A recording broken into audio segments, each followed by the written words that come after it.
Hello and welcome to Week 6 of the North American Academy League. I am Julian Pastry-Time-Car piloting the desk alongside the impeccable Mark Zimmerman. I'm the co-pilot, or am I the main pilot? We're going to find out by the end of 5 games. Let's kick things off by looking at how the teams rank in the standings. Cloud9 continue to have a solid hold in first, while Canalogic Gaming sits 3 wins behind them in second, with Optic Gaming and FlyQuest Academy sharing 6th place at 6 and 7.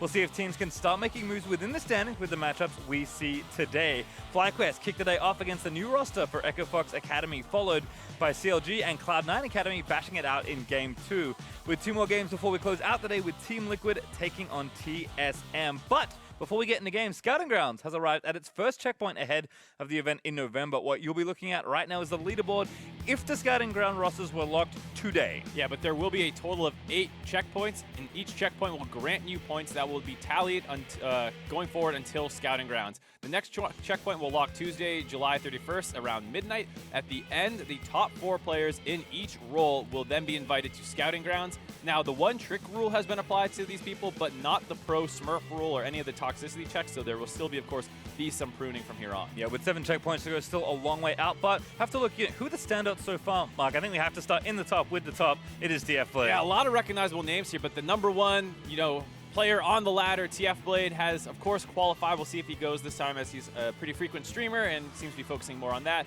Tarzan also makes your list. This guy turns heads all the time with his high-rated plays and also with what can come out of his mouth at times. And then lastly, Winter is a big veteran of the scene. He's been to the first 2 Scouting Grounds, and he's on pace to make his 3rd. Yeah, we'll see if we can get that done, but we're going to check on the progress of Scouting Grounds as the split goes on. For now, let's meet the teams loading onto the Rift for game number 1. Starting on the blue side, it's FlyQuest Academy. In the top lane, No. In the jungle, Meteos. In mid, Packenwolf, bot Eri, support Quan, and their coach, Invert. And over on the red side, it's Echo Fox Academy. Nintendo X in the top lane, Spica in the jungle, Yusui in the mid lane, Cake in the bot lane, supported by Mabry, with coach Peter Zhang.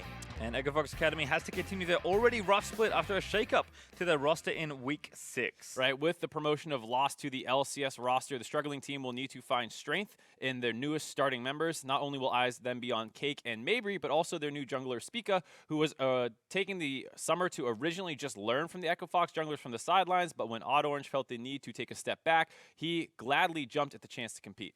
And we'll have to see how that all works out, because there's no greater test than versus one of NA's most seasoned junglers. It is Meteor. Yeah, and of course, last week you saw FlyQuest looked really different with him in the starting roster. Specifically, there was a great deal of control around the objectives like Baron, which is not something you're always seeing out of Academy rosters. Certainly not, but I think for both these teams, Echo Fox with their win yesterday, finally picking some up towards the bottom of the standings. And FlyQuest, of course, the defending champions, got a lot to work up to as we move towards a 6-teams playoffs this time around. And being over halfway through Academy, certainly a lot of movement still to come. Yeah, and they've definitely been trying to find their new identity ever since they lost that mid-jungle core. And Meteos has stepped in and done a great job for them. And they're clearly still a good team. It's just with some of the other teams getting better as well, they no longer have their kind of stranglehold that was the top 3 teams by far with them, C9 and TLA. Well, we'll see what happens in the draft, because remember, patch 8.14 is also making its North American debut here in Academy. And of course, in the LCS to come this weekend, Tom Kenchler getting banned away, and Aatrox and...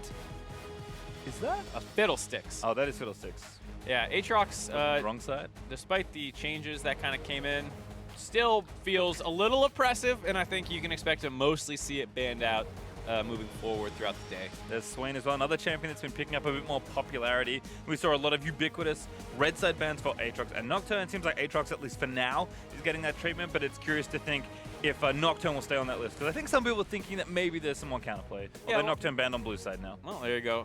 Like you're saying, in other regions, I think in Korea and China, you've seen it left up a little bit more and people willing to play into the Nocturne. Still pretty good win rate. I think it's above 50% on pretty much all patches since the start of the summer split, but maybe not as oppressive as it was before the first nerfs hit it, and then, of course, as people start to learn to play against it. And Morgana as well, the last ban in this phase for Fox Academy, so kind of some interesting mage bans there, but quite a lot left open here as we look for the first pick. Yep, of course, we'll see if anyone has still learned that Heimerdinger, but Vara's first pick. That's very different for Heimerdinger. Yeah. Of course, Marksman have kind of slowly been getting love there in the bot side. We still see some Swain. We saw Yasuo yesterday as well in the off-stream game from 100 Thieves, but a lot more Marksman, it feels like. Definitely the case. With Swain banned out, he's kind of the premier mage that can go into a lot of different roles. Vladimir can as well, but people have slowly been shying away from him. And then, like we said, the Heimerdinger is the other one that you usually see, but is a little bit more difficult to play than some other champions in the game. Yeah, much harder than Swain, certainly. Yes. But I think finally a lot of the bot laners have picked up. Zoe and Gragas, though, are the first 2 picks for Fox Academy. Zoe certainly still right there as far as top mid lane priority champions go. Yep, and Gragas as well, being one that was slowly rising with the last patch, the buffs that came in.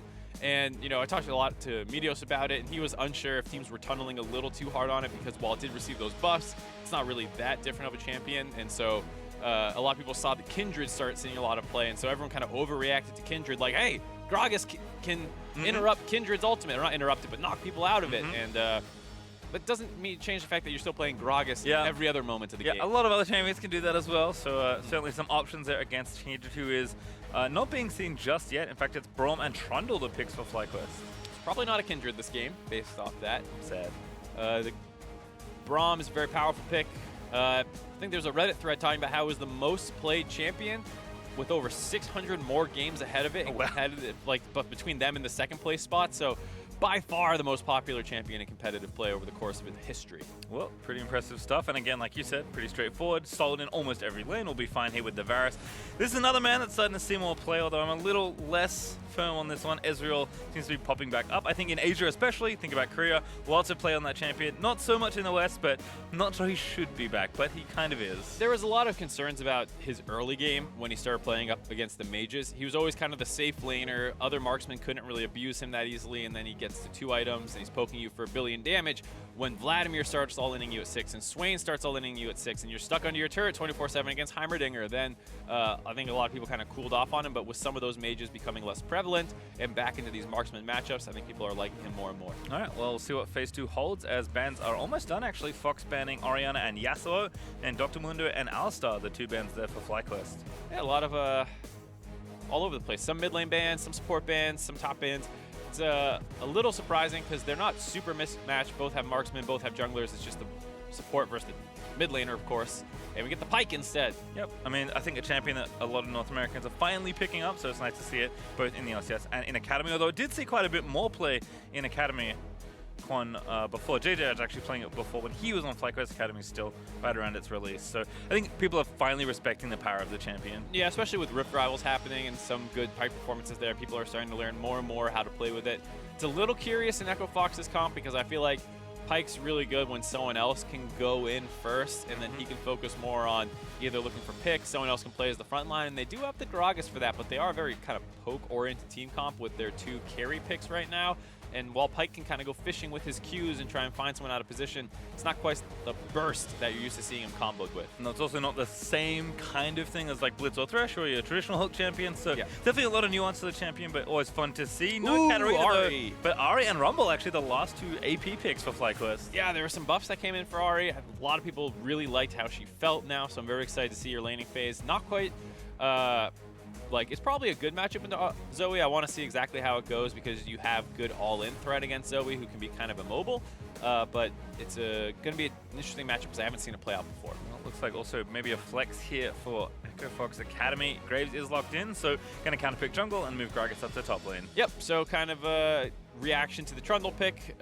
Graves is a very good champion into it early on. You can abuse the range advantage. The fact that there's no gap closer or hard CC on the Trundle means he's pretty easy to take advantage of with the ranged marksman and the jungler.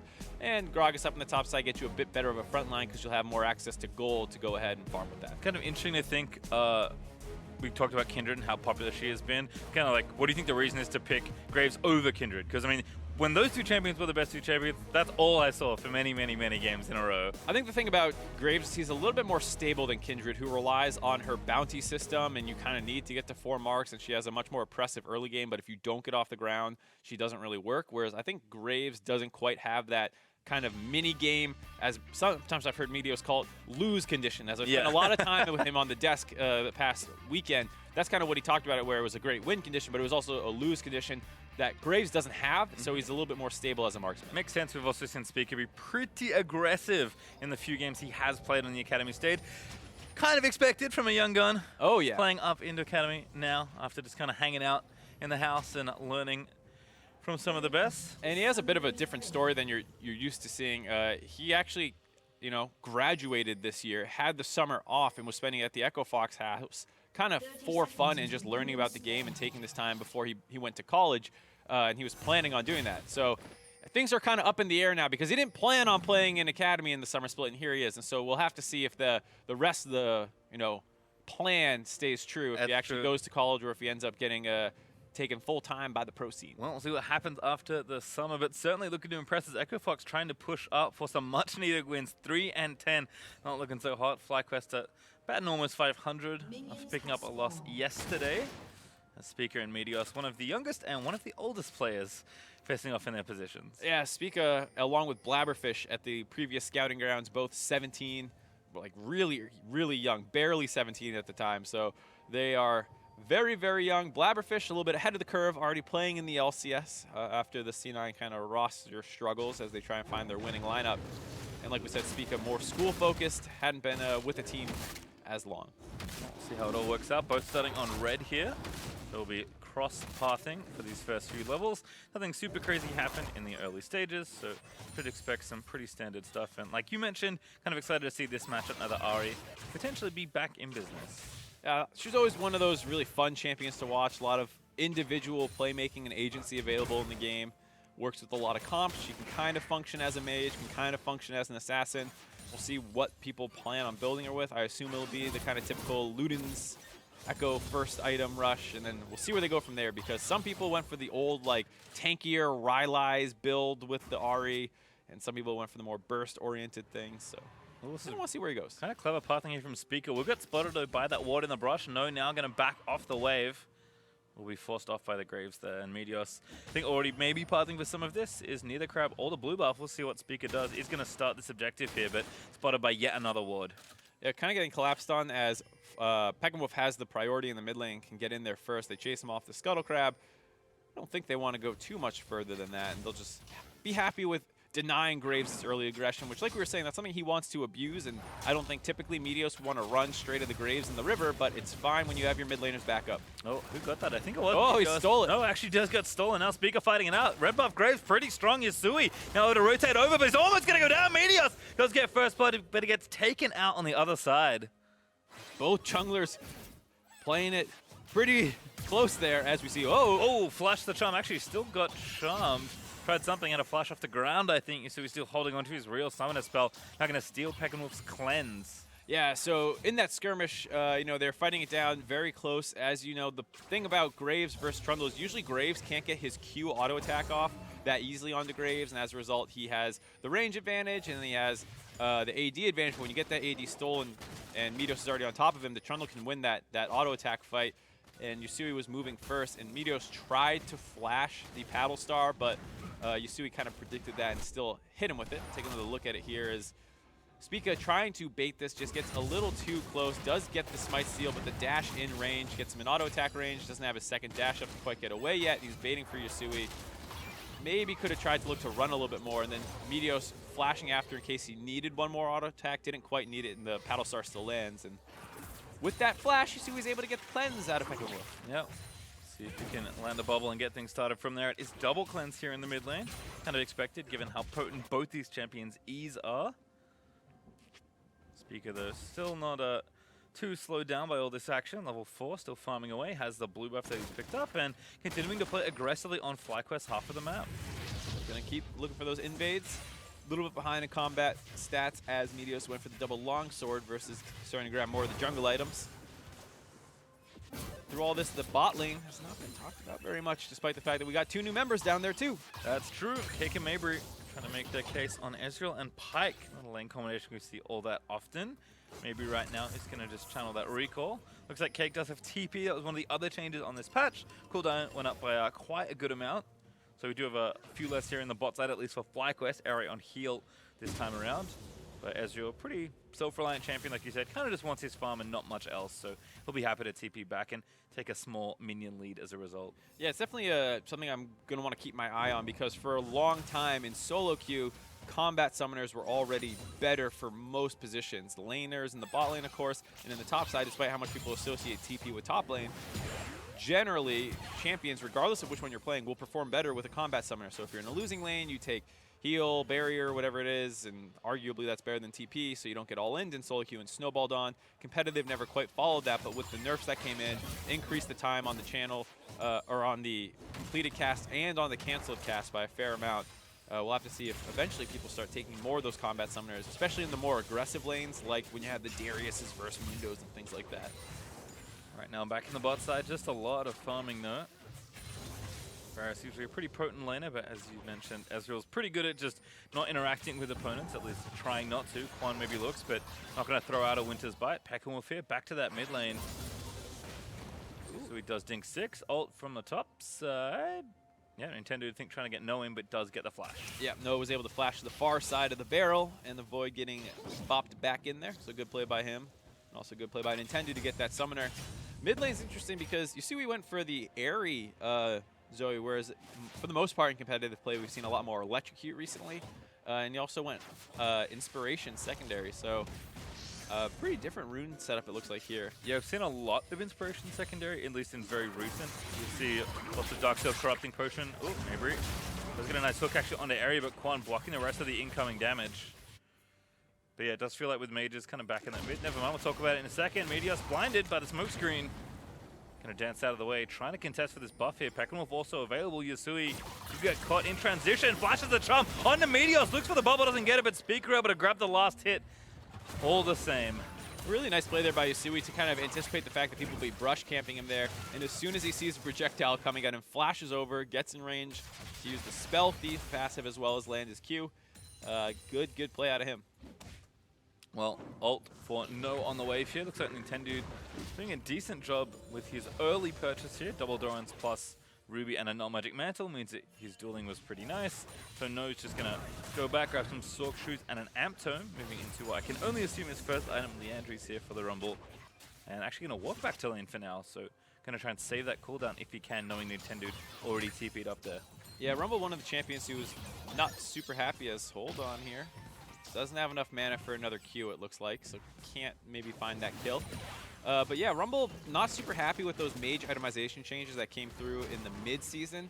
He really liked the fact that Leandry's had the flat pen on it, because the whole thing about Rumble was you get your pretty cheap double pen spike into a Leandry's build where you get to burn people down. Now you have to choose between if you want the double pen spike or if you want the max health burn. And separating those two items is something he's not super happy about. No, we'll certainly see which path Noah chooses, because there is flexibility there, as you said. Meteos checking out the Infernal Drake, usually a good one to try and get early, so 8 minutes 20. No vision here for Fox Academy. Meteos continuing to kind of do good things around the map for FlyQuest Academy. Yeah, good communication, knowing that they forced the bot lane back out of Fox Academy, and they have this timing window to be able to grab this as the Pike and Ezreal make their way back to laning phase and have to deal with those minions first. All around good play by FlyQuest, despite some of the things not quite going in their favor in the kind of mid-jungle skirmishes early on. Yeah, so we back to lane as well. Looks like both mid laners actually have the Lost Chapter done. And I've actually seen quite a lot of activity. I mean, I feel like both these champions pushed the wave at around a similar rate. But given how aggressive Speaker especially has been, Yasui being able to get out of his lane seems pretty important. Meteos also doing a good job tracking and defending. So Echo Fox, kind of like the LCS squad, pretty heavy on the action. Absolutely, and Yasui's been the kind of the guy for Echo Fox, who's been performing well even in their losses. It wasn't too uncommon to see something like a 8-4 Yasuo out of Yasui, which was in a losing effort, and I think it's good that the rest of the team is kind of stepping up around him now. Spica has been doing well. Nintendo continues to perform admirably in the top lane, and the bot lane completely new. Really nice chunk there as well. Palistar did connect onto Peckenwolf and even got some extra GOP damage as well. Looks like it looks for a harpoon, but not going to grab it. And now Speaker on the side is actually about to get collapsed on, but it's actually 4 members here. Peckenwolf just going to get solo starred by Yasui. That was a coordinated dive by Echo Fox. Everyone was setting up in all the pincers and the flanks, and so Peckenwolf didn't really have a side that he felt comfortable hugging.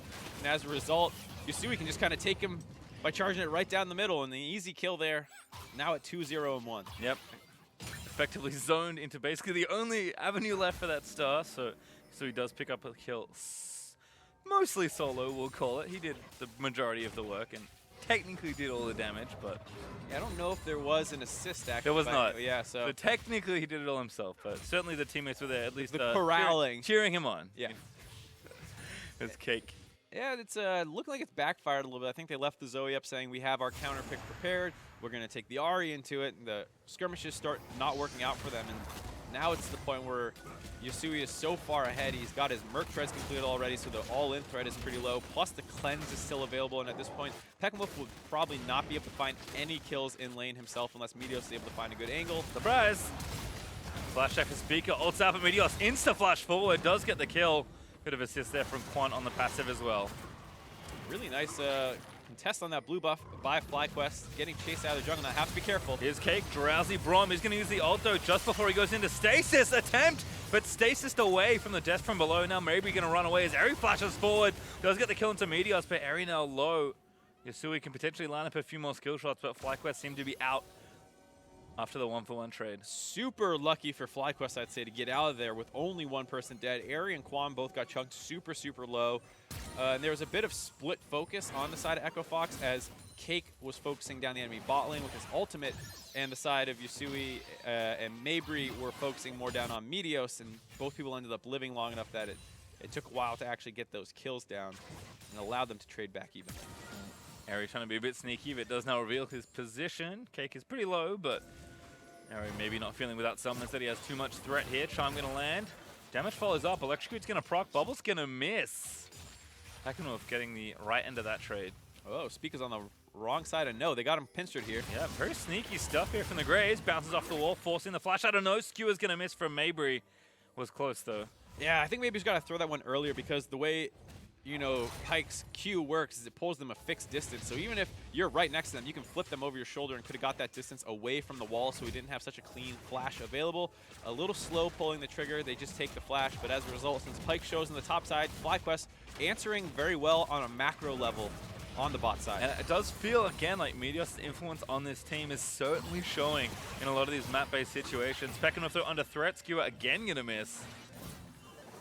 Been very active on the Pyke. Unfortunately for him, just a couple of pixels away from really connecting for a few more kills. Yeah, Yasui and Speaker doing a good job of getting involved in plays, and they're outplaying FlyQuest once those happen, but as soon as they take their recalls at suboptimal times, FlyQuest is always in a position to get something for it. That bubble was disgusting from Yasui, but cleanses there for Peckenwolf to make it a non-issue. But still gets the summoner out, so the next time one of those lands, he can potentially find that kill. This was going down a little slow. It might get he's going to get it. Speaker actually ults for it and does grab it, but someone's going to grab the Herald. Here's the defense. Drowsy. Speaker just going to get in, at least pick up the eye. Yasui trying to do the damage. Flip over the head on for Quan. There's the death from below. Gets the kill. But now root up in the front side. Looks like Pyke tied up as Nintendo already dead to Peckenwolf. Mabry does get away. But again, a nice trade there for Fox Academy. Could have been a little scarier for Echo Fox, excuse me, but we're able to get out of the pit after grabbing it. You see Speaker does still have the Rift Herald, so it was not a failure of a mission. At least they could still get the objective. Oh, hook again into Peckenwolf, but no follow-up available. Herald being channeled, though, just trying to use it right now and take this turret. Already lost the first turret bonus, but never a bad thing to take the mid out of turret. And Shelly should be able to finish it off from here. Oh, no. Needs a bit of help. Meteos gets bubbled, and they escort the Rift Herald over. Meteos, though, actually going to get chunked out. The tower falls, they get the kill. Nice 2-for-1 there. Yeah, just so much pick-off potential for this Echo Fox side. We said they have this great poke comp. Meteos walks in front of his turret to kind of mess with the Rift Herald a little bit and gets killed as a result. We'll take a look at the skirmish that broke out over the Rift Herald. Very close as both Rumble and Graves used their ultimate to try and secure that one, but Graves a little bit burstier. Is able to find it, walk forward, and grab the Rift Herald. And Quan tanks a lot of damage and ends up allowing them to trade back pretty evenly. But Pyke had that spread to him. Peckenwolf, since he is shut down, did not have very many damage items completed and could not get the follow-up kill onto Mabry. Well, FlyQuest Academy still kind of at the mercy of a lot of this aggression, but keeping the game nice and close, continuing to play well around the map. You can see they've moved the duo lane up towards the top, looking to knock down one of the easier outers for them to take. This does give priority to Fox Academy on the bot half of the map, though, so looks like it'll be a dragon apiece. FlyQuest is going to ignore the ocean here. Right, and the question will be, can FlyQuest keep up their superior macro when they're actually down pressure from here on out? Because, like you said, the mid lane turret has dropped. That gives so much control over to Echo Fox, where Zoe can push the mid wave and then potentially roam up to the top side and try and deny some of these other pushes. We'll see if FlyQuest can keep successfully working the map. Yeah, Yusui's done a great job here in this game. 2-0-4, 100% kill participation, and continuing to show off on one of the premier picks from mid lane. And I just had a quick look back in the inventory, and I see the makings of a proto belt after that last chapter. Yeah, it looks like he wants to get those kind of one-shots down. Usually, like I was saying, you see this a little bit more with the electrocute build if you're trying to go for the extra bit of AP and jump forward that you can get for a little bit extra range on your paddle stars. You usually see that a little bit more often, but still going for it. Still a good item for Zoe, of course, that little bit extra mobility. Yeah, usually just good to pick up off the ground, but actually going to go ahead and build it this time around. Has completed it, so with the extra influx of gold, kind of curious to see how this game plays out for Yusui and his Zoe. Still FlyQuest doing their thing. Almost have the top outer turret done, but here is the Menace himself back to pushing this wave in. Really will fall a fair amount on Yusui as the one furthest ahead to continue finding plays for his team. And they have a great comp for it. Like we said, a lot of range and poke available through all their laners. Gragas and Pike going to be able to assist in isolating targets to then try and blow up instantly. Support battle, but just over vision, as is often the case. Speaker also continuing to traverse into the river, takes the Raptor camp, and then walks back around to look and maybe try and find a pick. Mabry going camouflage, but yeah, does get tagged, has to be careful. Everyone just kind of back away though, because a little scary. You can't see anyone else as Yusui and Nintendo teaming up to give the mid laner the blue. I'm a little disappointed, no new Ghost Poro. That's true. Expecting a lot more Ghost Poro, actually. I thought Spica could potentially go for it as the Graves. You know, he does have the Domination secondary, got that buff. Maybe it's what you're interested in using, but I can understand there being some better options in that rune selection choice. I mean, given how often, never mind, I'll hold that thought. Mabry starting to fight off. It looks like, again, Cake can rotate down. Fox happy to fight here if they can. Still 3v3, but no CC really landing. They'll just zone them off and take the crab instead. Some minor skirmishing in the river, as it does feel like Echo Fox is having a tougher time getting these side lane turrets down with how much pressure they have in the mid lane. They should be looking to either do what they're doing now and find a pick off, or just push the mid wave and be able to rotate first. Man, Speaker really wants to fight Meteos. He's going to flash the Bone Skewer there from Mabry. And again, the pressure is continuing. Yusui throwing skill shots in the mid. Quantags one. Goes Drowsy though, uses the ulti. Yusui gonna flash, but it's still straightforward into it. The charm is gonna land. The cleanse though used on the other side around. Tries to proto out to safety, but can't get it as the Rumble rotates in. No able to get one kill, and there's the second over to Meteos. FlyQuest collapse for 2. Really good shot calling there to make sure they focus down Yusui and catch him out of position. Despite having to flash up, he can still be chased down by the very mobile Ahri, and they're able to get the kill on top of him. And we were saying how much of this was going to land on Yusui with him being the most fed member. When you find him dead at the start of the fight, it's very hard to win. Yep, hard to win the fight and hard to wave clear as well. Nintendo going to try it. TP coming in for Cake. Tower's low, but not going to be felled. They're still fighting it out. Meteos tank quite a few turret shots there. Speaker wants blood. No, Alto does get charmed in the retreat. Cake moving forward. Does get a Q land, but can't connect the second. And Eri, in the meantime, still pushing away. He's going to get the turret. 80 Carry's favorite time when their team's winning fights without them and they get side lane action by themselves. It's like they were never gone, Mark. Like nothing has ever changed. Nope. Back to heal and farming a side lane. The build's changed, to be fair. Varus, actually, Eri caught a little out of position here as Mabry will have an angle for a hook. Does have flash and heal. This should be pretty straightforward. Nice ult there just to tie 2 up and then jukes the hook and gets out just using one pretty minimal cooldown.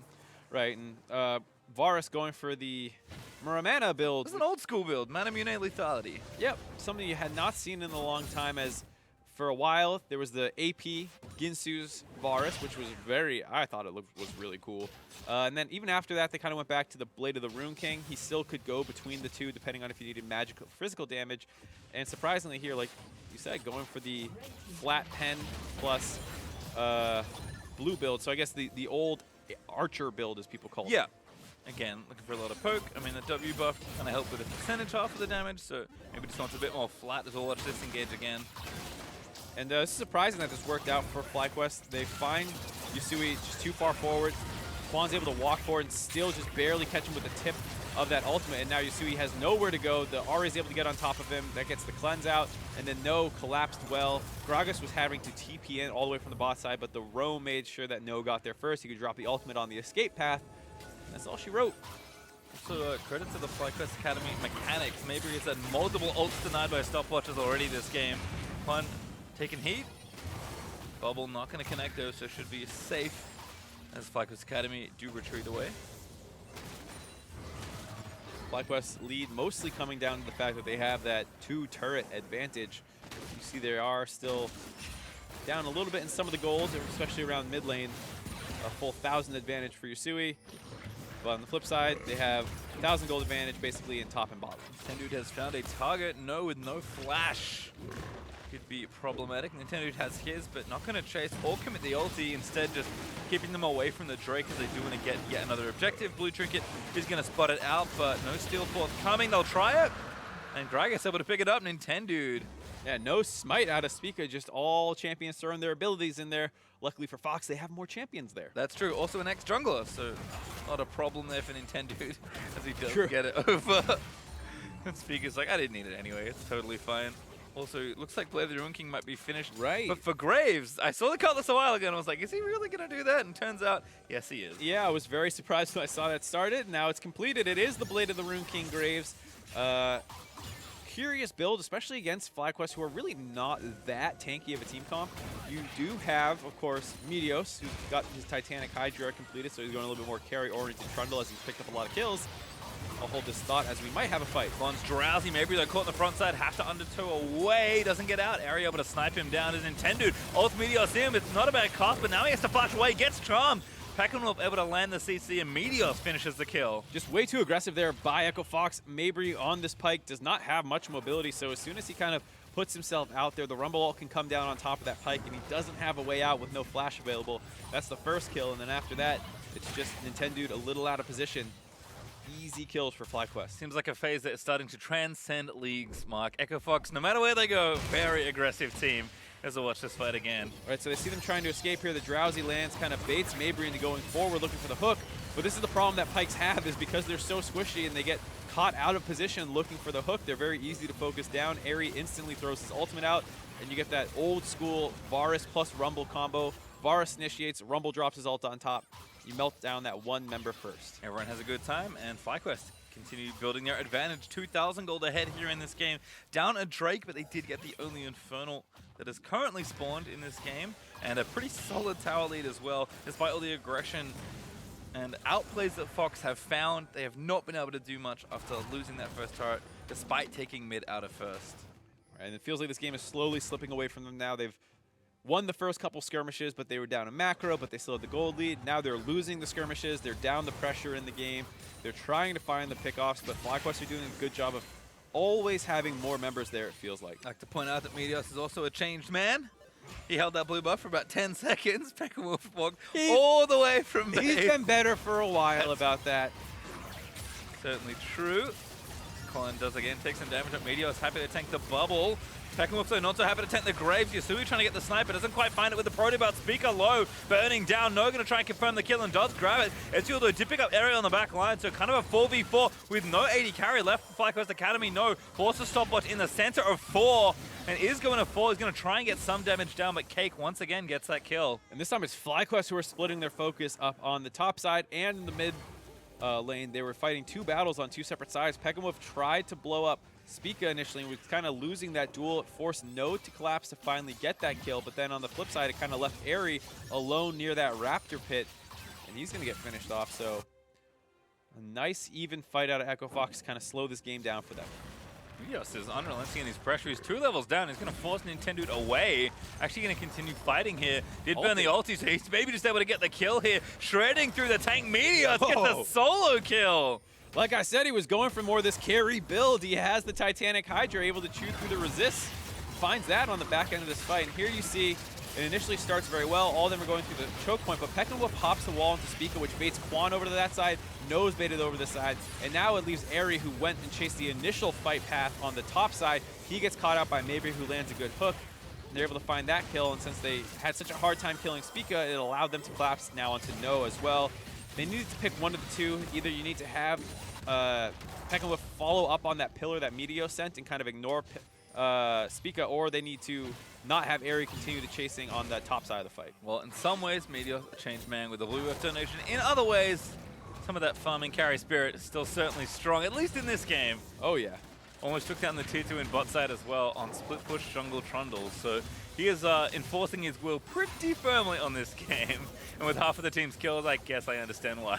Yeah, absolutely the case. This is what we like to see whenever it's a veteran LCS player in Academy. We want to see that extra bit of carry potential that's sometimes hard to find in the LCS, and Meteos definitely stepping up this game. Well, looks like FOXA trying to force fights. Yasui fishing for bubbles over the wall, but can't quite find a few. FlyQuest doing a decent job playing defensive, and Meteos hanging out around the sides. Something's brewing. Charm lands. Yasui forced a cleanse, but he gets tagged with a Varasalt, flashes away, burns every summon of it. Here comes No with the flank. Not a bad one at all. Meteos finds the pillar, gets the two carries. There's one, there's two. Ezreal stunned after the shift. And that is both carries down. That means they're going to turn on to this Baron buff. Spica's still alive, but he's going to have a tough time getting in here. Pekka can just brush camping, be ready for it. Yeah, no flash, no blast going. The quick draw instead. They're going to look for the fight. Pekka goes into stasis, trying to fight 3v1. Quan left alone on the wrong side of Baron. FlyQuest maybe just going to try and finish it. Quan actually going to be left to live for a little while longer. Yeah, not quite as clean as I was initially anticipating with Pekka as he got caught off and forced a lot of defensive spells out of his team. Spica also no ult. Meteos ults Nintendo again. He's trying to get some stats back to finish off the Baron. Spica wants to get over, but he's not going to grab it. Quan actually stays alive long enough, but now finally died. Over the top, no, stunned and killed. That should be Baron FlyQuest, and it is. Super dangerous call there by FlyQuest. A little split on who was doing what. Quan, like you said, trying to zone Spica. I guess it worked out in the end as Ares sniped the kill, but Baron was pretty low, and there was a jungler on the other side of that wall. Still, the spoils do go to FlyQuest Academy. Let's watch this exchange once more. And this is where things start to go wrong. Pekka was not with his team fishing for charms over the wall. He was also over the wall, which forced Quan to do this long wraparound play to keep him safe. They also got kind of low on that, lost a lot of HP. Meteos wants to stay on the Baron, ults for HP and regen to make sure he can finish this Baron off, and Quan is just on distraction duty on Spica, who finds that kill. Baron gets kind of low, but Airy does a good job hopping over the, getting the auto attack over the wall to get the Braum stun, and then the Q follow up. And Meteos was focused on the Baron the whole time. He didn't see anything but that big purple worm. I mean, again, objective focus for Meteos has been the story for his games on FlyQuest Academy. Very smart player, a lot of experience, and certainly showing in the overall coordination. Now with Baron and a pretty healthy gold lead, FlyQuest Academy should do very big damage to the structures of Fox. Yasui, though, still trying to poke people out, but not really doing anything but tickling those tanks. And, that's the big problem, is that Meteos with that Warmogs and massive health pool with 3 HP items completed is more than willing to walk up and eat a full Zoe combo and be completely fine. Maybe he loses a third of his health bar, maybe half at worst, but then we'll be able to regen that back up very quickly. So despite the triple ocean breaks for Echo Fox, it's Meteos' regen that's going to be proving to be a problem. Pekka also doing some split pushing, currently in a 1v3, but jukes around the skewer as tier 2 in mid lane does fall over to FlyQuest. Echo Fox still trying to keep these waves out of the way. Haven't lost their inhibitor turret just yet, but getting a little too close for comfort right now. Echo Fox does have really good pokes. They might be able to find a way to force FlyQuest back as they land another chunk onto Airy. Almost killed him there. I'm not sure. Yasui got the paddle star through, I think, as Mabry again trying to jump onto Pekka who burns the ulti to get away safely. Seems like Fox will successfully defend this first siege. Yeah, Yasui waited out the Braum spell shield, which was up while the Drowsy was effective. So people kind of left Airy after that. They said, oh, the Drowsy's off. He's not asleep anymore. But he still gets pinged by Yasui, and I think the Proto Belt was just short of tagging him as well of the Pavel Star, and if both comboed, they might have actually killed Airy. I also think Mabry pulled him back through the bubble that was on the ground. So certainly, again, you talked a lot about the cool pick potential between the Pyke and the Zoe. Fox had a lot of that playmaking not quite break their way in the early stages, but you're going to need some miracle angles at this point to pick off one of the two important carries. Even No's not a bad target, but both Mages have a Zonies, and the other one's a Varus behind a Trundle and a Braum. Yeah, there's a fair amount of defensive tools for FlyQuest. A big reason why these fights haven't gone worse. Quan has done a good job of hopping between the primary target and the damage dealer a lot of the times and keeping them alive. We saw it at the Baron replay where Pekkamoof did not get exploded because he was able to hop that wall. Now it's just about if he can continue to keep people alive as they try and siege versus a very annoying poke comp. Yeah, I mean, Varus took a pretty good job on the poke front himself. Kind of going, now actually has the Duskblade finished. And actually maximum lethality, I think. Meteos tanking again, but he's just fine. Goes drowsy, but doesn't even eat some follow-up damage. Looks like he's going for another carry item. I assume that Phage will turn into a Triforce. I hope so. I expect it to. I'm not sure we're going to get that far, but we'll have to see. Certainly Meteos knows that if it is going to go a bit longer, he just wants to make sure he's able to 1v1 people all game long. Fox Academy don't have waited out the Baron buff, so the game may very well extend. Yeah, I mean, mission accomplished in a sense. After you lose a Baron buff, you know, post 25 minutes in the game, if you're able to get through it without losing an inhibitor turret, that is not bad at all. They were able to. They almost found that pick-off as well. So you see why their comp is able to stall out pretty well is you're forcing enemy back to their base. It wasn't their first plan, let's say, but you know, not a bad fallback plan given what happened. And they also did get a third Ocean Drake in amongst it all. So that poke takes a lot to stick here. FlyQuest Academy couldn't quite punch through in that siege. So we're kind of back to somewhat neutral grounds here. Still up about 5,000 gold for FlyQuest Academy. And there is another Drake that will spawn before the Elder if we get there as well. Another Infernal up for grabs. FlyQuest Academy could maintain their monopoly. Definitely feels like an objective Echo Fox wants to fight over. Don't want to fall behind that scaling advantage, which is probably already a little bit in FlyQuest's favor. I have to imagine the Rumble will be a more useful team fighter later than Gragas, barring some god-tier Gragas ultimate. So they'll want to grab that to not end up too weak. So curious to see where Cake is going. Yeah, can see the second tier charging up. Had a pit stop at more Mortius Speaker not falling for that trick again, by the way. Already died in that very brush. Well, what's very funny about the build path from Speaker is Meteos has kind of made it very effective against him by going for so much HP focus and not actually getting any armor. The Blade of the Rune King does a ton to Meteos at this point. So what was at first maybe a little bit of a questionable build. Maybe Speaker just knew the future. He knew Meteos was going to get huge. He had to start itemizing against him, and that Blade of the Rune King looking pretty good right now. Metagaming his opposite position, I suppose. Sure, Meteos goes drowsy, but too far away for Yasui to effectively follow up. But FlyQuest will continue their siege here of the mid lane. Seems to be the one they want the most. Pillar going to get tagged. Yasui forced to flash out of the way. Nintendo tagged up with the Varus ult. Gets out of the way with the body slam, but still kind of low. Pekkamoof trying to charm in. Maybe he tries to jump for it as well. Speaker takes a chunk of damage. Meteos again continuing to tank Paddle Stars, but still pretty resilient here on the Trundle. Does feel like FlyQuest won the poke trade though.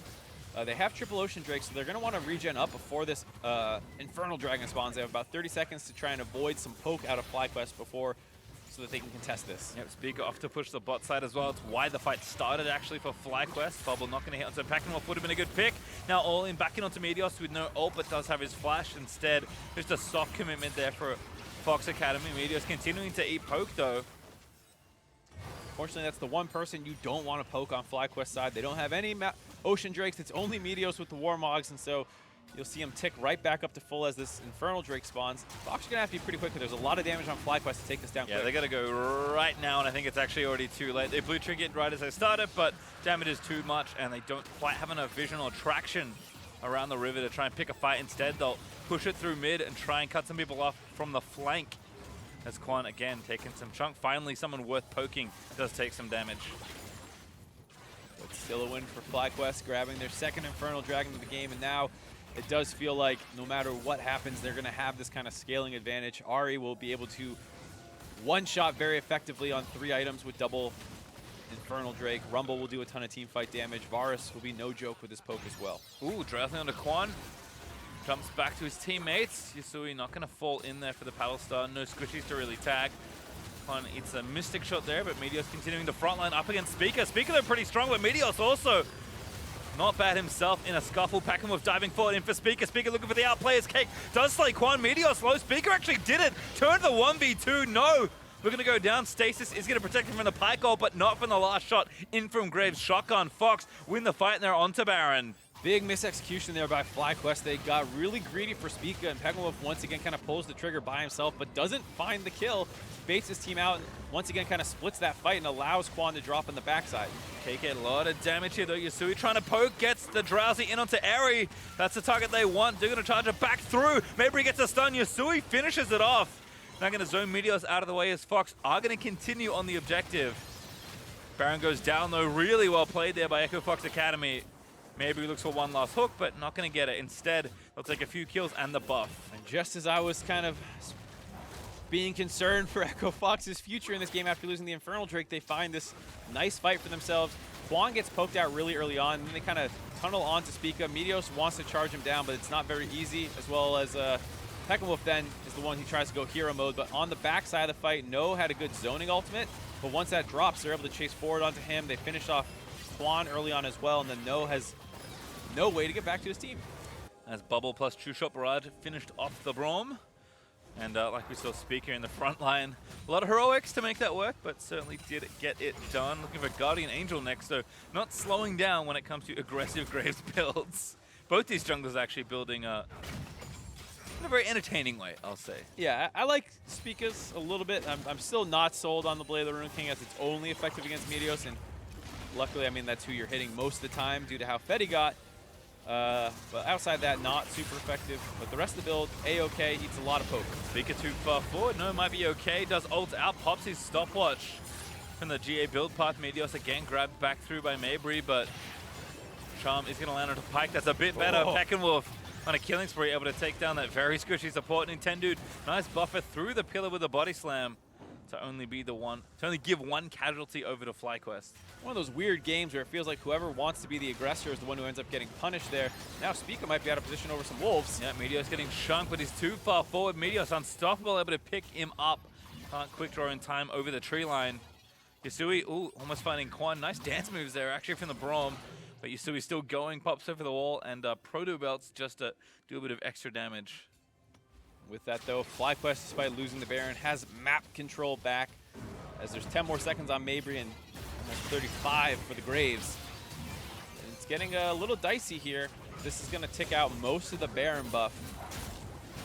We'll have to see if either team has enough pressure after that to just force without any major neutral objective, or if we're going to be in the waiting room for Elder Dragon. Maybe. I mean, you can see Cake with 4 items actually doing quite a good job, both hitting champions and minions, clearing 1v2.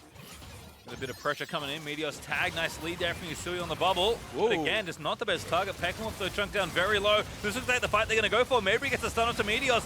FlyQuest trying to collapse to the mid turret. Yasui again looking for a Pecklenwolf flow. Finds his way back into the fight as Mabry dies again. Yasui able to get the pick off on the other side, but it's a 2-man loss for Fox Academy. Yeah, but Spica has respawned. He's going to chase them out of the base.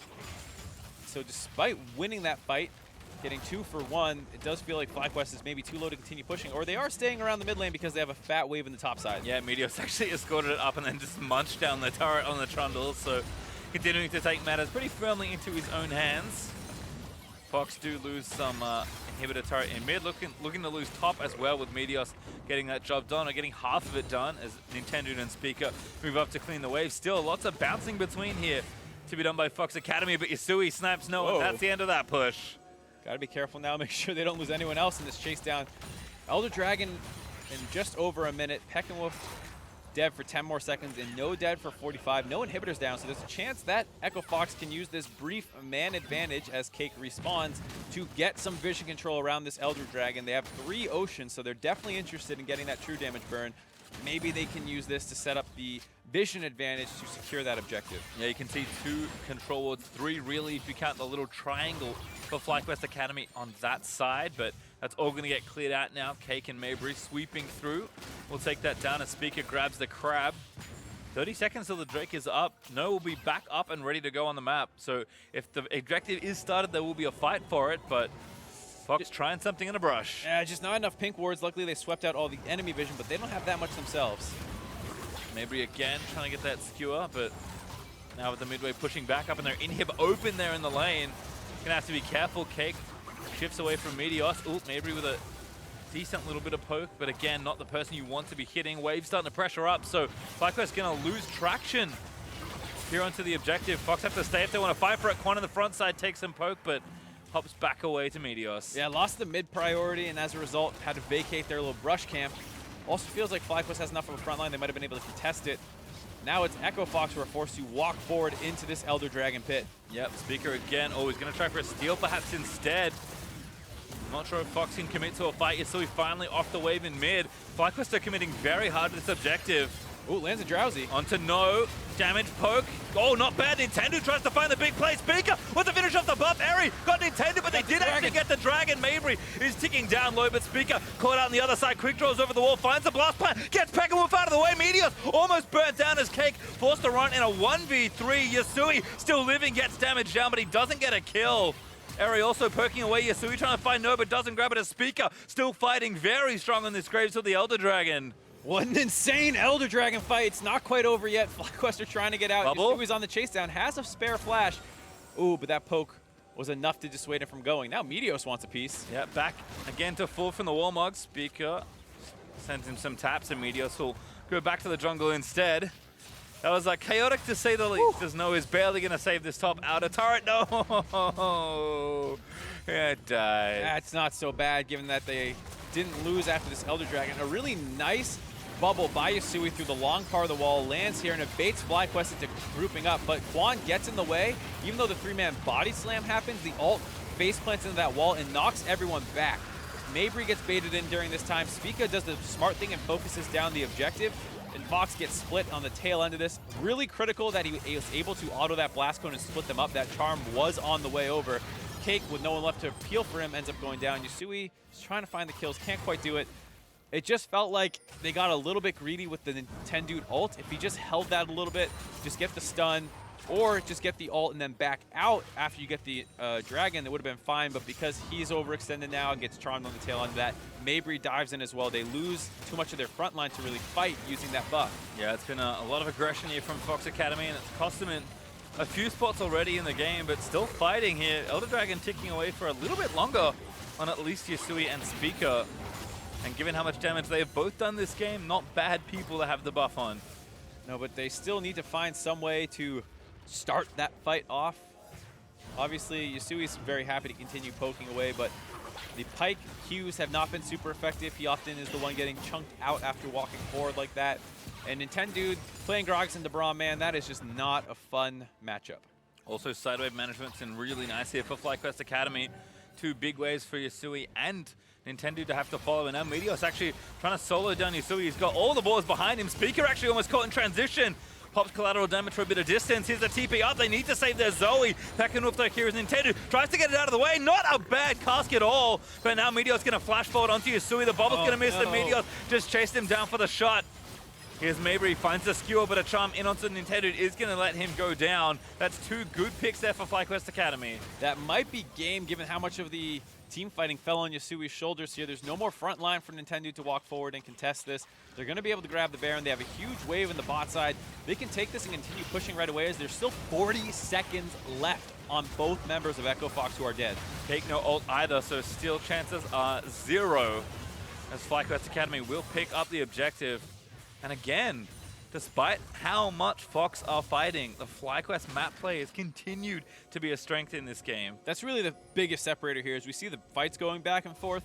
The fact that they're able to find these pickoffs in the side lanes, they're able to grab more objectives just with having their waves properly prepared. It's making it very hard for FOXA to find a foothold even when things go right for them. Inhibitor turret also falls in bot lane thanks to that wave management. So now 2 inhibitors up for grabs here. That's been the toughest thing for FlyQuest in this game, is actually breaking those down and starting the supers pushing in, because Fox have been very stubborn in their defense of their objectives.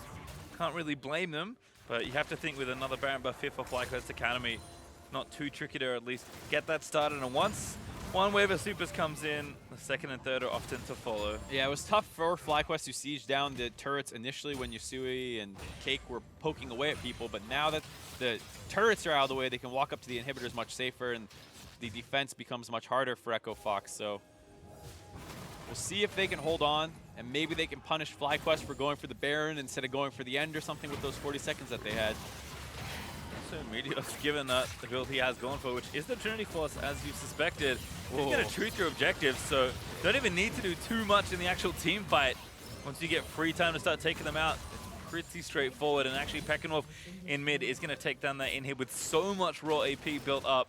It's actually a pretty good split push candidate. Yeah, especially with the ultimate giving 3 dashes means he's going to be very safe. He can also collapse to a fight in the top side if it breaks out. Meteos again pulled forward, but just really shrugging that all off. Pops the pillar, forces everyone away. Nintendo caught on the front side again. Is going to die to no. Inhib in left is going to melt. Quan getting low, tanking up a little too much Zoe poke. But Pekkanov is just kind of doing everything correct here for the rest of the team. We've already got 1 inhib. His team forced for top and got that. And that's 3 inhibs with a minute 30 left on Baron. Charm lands. Q's good as well. Speaker almost die in 1 combo, but Pekkanov does not commit. Had no ulti dashes really left. Not able to find anything.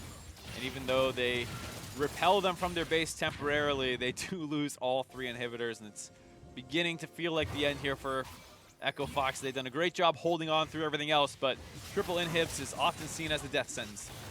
We'll see just how brutal this push really is. FlyQuest Academy going to get waves pushing, try and synchronize them if they can. Meteos also camping, does get swept out. Mabry going for a stun. Not sure Meteos really wanted to do this too much. Brush camping, maybe been too much of his forte. Ari though on a rampage takes down Mabry as he does have his dual lane to answer.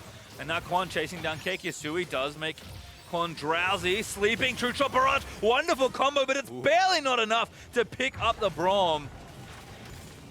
Quan gonna go back home after that one. Yeah, 2 dicey plays in a row. First, Meteos almost getting cut off, baiting, and they're able to find the kill onto Mabry, who once again was too far forward.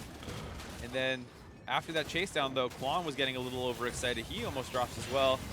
Is delaying the push a little bit as they had to have their support go back to base, but I feel like FlyQuest is still in a great position to end this game.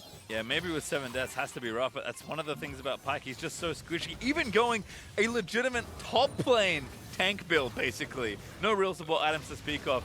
Just too squishy in so many of these situations. Yeah, only having resist, no HP as Pekkanov gets chunked out early on. Yep, Nintendo also getting chunked though, so is Cake as Meteos finishing off that first turret. Looks like it is going to be good look here for FlyQuest. 1 turret to go through. Still need to get a little bit more done, but Eri unstoppable, able to take down Nintendo. Next exposed.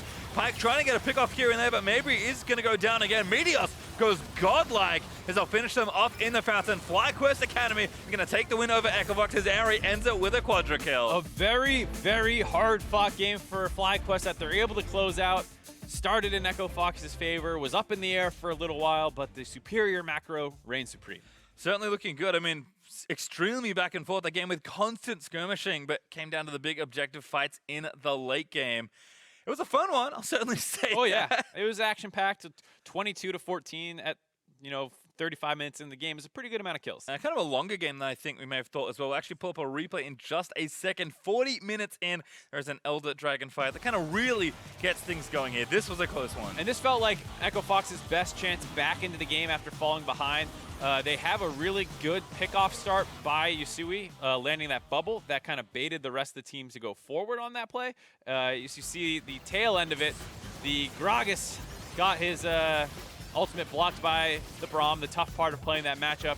And as a result, they no longer had an opportunity to find any pickoffs. Everyone was too far away. They did secure the Elder Dragon, but they had already kind of gotten too spread out over the course of that fight. I think credit to the limited frontline that FlyQuest actually had in this game as well. Both Quan and Meteos did a great job tanking what they could of the poke, given how many good squishy targets there were. They certainly defended their carries well. Yeah, both teams had a lot of poke on them. I think by the end of that game, Eri was taking half of a carry's HP bar just with a single Varus arrow. So it became very difficult to frontline when people were getting killed from behind you and you were doing the right thing. We'll have a look at the final fight in this game. The last-ditch effort to defend the base, unfortunately, was frugal. Leads to a quadra kill for Eri right here at the end. Yeah, Eri finally getting the kills he deserved, I guess you could say, after poking so many people out. Meteos charging forward, providing a front line. The Rumble ult great onto 3 members, burning everyone down.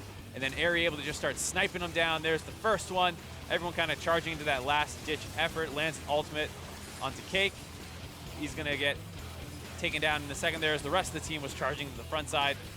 Nothing they can do to defend this base, just too little too late. And interestingly, that was really the only big major fight in the game. There were a lot of different objective fights and lots of map movement and lots of skirmishes, but we really didn't get a full-on team fight because every exchange felt so close. It was just FlyQuest kind of being a bit smarter about how they were using the map and their resources. There's almost no aces for sure. I mean, there was always 1 to 2 pickoffs, and then they would get into a really scrappy fight, and while that led to a lot of kills, like you said, there were no game-deciding team fights really, and maybe they could have played a little bit more aggressive with their advantages on the side of FlyQuest, but it was really hard when Yusui was being able to snipe out members of your backline and make pushing so difficult. And I think it's funny that even though FlyQuest, changed someone else, they have Meteors coming in now for the jungle, we can see kind of the influence and experience making the team better. But we can't exactly attribute all that to Meteors without them plainly telling us. And I think FlyQuest continue to be a team just full of really solid players that play well together. I can't really name an individual standout because everyone kind of did their job in this roller coaster of a game, Moxie. Absolute roller coaster. You see the damage numbers from the Poke champions are gigantic. Yeah. And like you said, I think FlyQuest lost some of their explosive playmaking without Shrimp and Keen available. And Meteos is a very heady player, and so they've kind of improved what was already a good strength for the role players that were on the team last split in No, Airy, and previously JJ, now Quan. And Meteos kind of has that same strength. He's not the crazy, I'm going to make plays for you, and then with my lead, go ahead and close the game out cleanly. And I think you could see that in the early game a little bit where they were not able to win skirmishes effectively with Peckinwolf and him. I think matchup-wise, it's pretty cool to see these two teams play, because on the other side of the coin, EchoFox kind of feel like all aggression, and they think they lost the macro on the way into the studio or something, because it just wasn't really there in a lot of situations. I think you could definitely tell this is a team playing with nothing to lose. Sure. A lot of these guys were not at the roster on the start of the split when things started going downhill, and now that they're already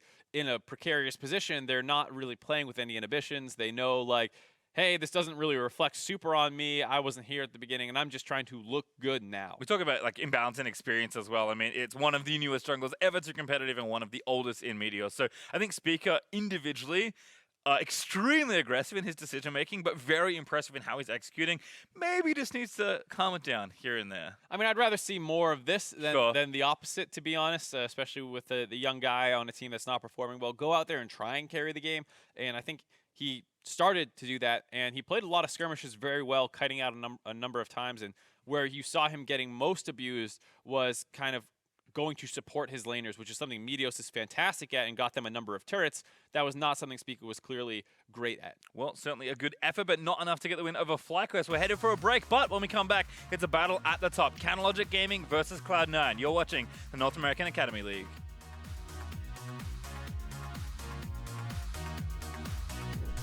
No, actually does get stolen. Now Speaker fighting it out. Red buff Graves pretty strong. Yusui now to rotate over, but he's almost going to go down. It's actually 4 members here. Peckinwolf, who's going to get soloed. Actually going to continue fighting here. Did burn the ulti, so he's maybe just able to get the kill here. Shredding through the tank. Meteor gets the solo kill. Speaker wants to get over, but he's not going to grab it. Quan actually stays alive long enough, but now finally died. Over the top, no, stunned and killed. Speaker with the finish off the buff. Airy got intended, but they did actually get the dragon. Mabry is ticking down low, but Speaker caught out on the other side. Quick draws over the wall, finds the blast plan, gets Peckinwolf out of the way. Airy unstoppable, able to take down Nintendo. Next exposed. Pike trying to get a pick off here and there, but Mabry is going to go down again. Meteos goes godlike.